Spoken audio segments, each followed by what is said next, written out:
second idol, your teacher. Teacher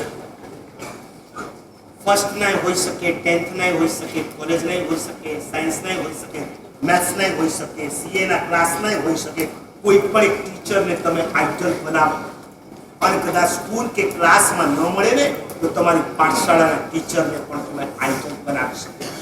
આરામ છે 125 માંથી કોઈએ પોતાની પાઠશાળાની ટીચરને આઇડલ કીધું. બરાબર છે. તમે જ્યાં ભણો છો વધારે સમય એને તમે તમારા આઇડલ તરીકે સ્વીકારતા હશો. પણ હું એવો આઇડલ કહું છું કે તમને બહુ સારું મેથ્સ ભણાવીને 90 અપ લવડાવીને સીએ કરાવી દીધા એટલા માત્રથી જો તમે આઇડલ માનતા હો તો તમારી ભૂલ છે.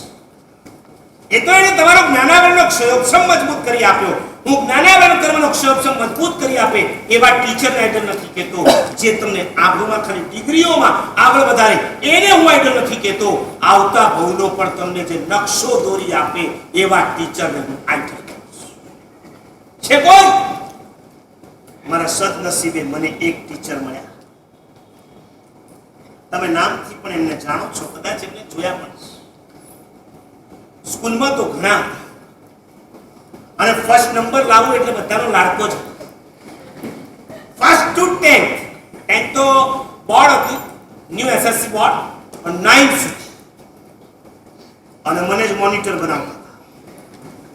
છતાં જૈન ધર્મને પામેલા હોવાના કારણે મારા પરલોકનો નકશો મને દોરી આપે એવા કોઈ ટીચર મને નતા મળ્યા, કેમ કે they are not Jain teacher. પણ 1976 ની મને વાત યાદ આવે છે. 9મા ધોરણની એક્ઝામ આપ્યા પછી અમને સમાચાર મળ્યા કે માલેગામ, મુંબઈ, મહારાષ્ટ્ર, માલેગામ છે ને ત્યાં શિબિર છે 21 દિવસની ભુવન ભાનુસુરી મહારાજની. અને અમે પહોંચ્યા. અમે બે ભાઈ હતા, અમારા બે કઝિન હતા, અમારા દાદરના બીજા સ્ટુડન્ટ્સ, અમે બધા સાથે પહોંચ્યા.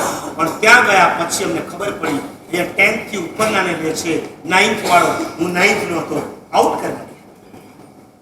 પણ અમે આઉટ ના થયા કેમ કે અમારા જેવા 35 છોકરા હતા. અમે ગયા ભાનુ વિજયજી ભુવન ભાનુસુરી મહારાજ પાસે કે અમે 35 જણા છીએ, અમને આઉટ શા માટે કરો છો? ઓકે. અને એ દિવસે એમણે એક વ્યક્તિને બોલાવી. એ વ્યક્તિને કીધું કે આ 35 છોકરાઓને કઈ રીતના સંભાળશું? એની નજર અમારા પર પડી. એને કીધું સાહેબ ચિંતા છોડી દો, એમને આપણે સેટ કરી લેશું. એ વ્યક્તિ એટલે કુમારપાળ વી. 1976 માં પહેલી વખત મેં એમને જોયા. અને આજે શું ચાલે છે? 2015. આજે અઠવાડિયામાં 2 દિવસ મળવા માટે તેઓ ગચ્છાધિપતિના વંદનાર્થે આવતા. જેમ જેમ જેમ જેમ એમને જાણીએ છીએ, એમની સાથે બેસીએ છીએ, એમના જીવનમાં ઊંડા ઉતરીએ છીએ, તેમ તેમ લાગે કે જિંદગીમાં ટીચર તરીકે જો કોઈને બનાવવા હોય તો એ કુમારપાળ વીસા એ જ આપણા આઇડલ કહી શકાય. 16 વર્ષની ઉંમરે પોતે જ્યારે પહેલી વખત માઉન્ટની શિબિર કરવા ગયા અને અચલગઢની શિબિરમાં અચાનક રાતના વાવાઝોડું આવ્યું. બધા જ કેમ્પ ઉડીને ફાટી ગયા. અરે પાણીની પરાતો ઉડી ઉડીને બહાર જવા માંડી. લાઈટ નહીં, ફાનસ નહીં. અને એવા સમયે રાતના 2 વાગે એક વ્યક્તિ પોતાની પથારી પરથી ઊભી થઈ અને એને જેવા સમાચાર મળ્યા એવા જ એને પોતાની પથારીમાં બેસી હાથ જોડી મનોમન સંકલ્પ કર્યો, આજનું આ વાવાઝોડું જો શાંત થઈ જાય તો હું જિંદગી ભર માટે બ્રહ્મચર્યનું પાલન કરીશ. અને એ બ્રહ્મચર્યના પ્રભાવે ત્યાં જ વાવાઝોડું શાંત થઈ ગયું. અને એમાંથી જીન શાસનને એક રત્ન મળ્યું. એ રત્ન એટલે કુમારપાળ વીસ.